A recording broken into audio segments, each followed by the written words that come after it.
Leikattava nivel pestään ja desinfioidaan. Se peitellään leikkuuliinoin ja täytetään steriilillä keittosuolaliuoksella. Niveleen tehdään 2 pientä reikää, joista toiseen laitetaan tähystin ja toisen reijän kautta instrumentti. Tähystimen näytöltä seuraten suunnistetaan nivelen sisällä ja paikallistetaan irtopala.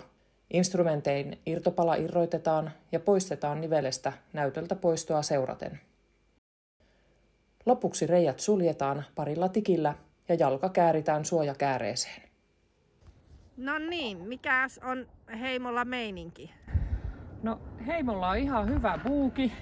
Nyt alkaa olemaan saikut saikuteltuna ja Heimo saa starttiluvan.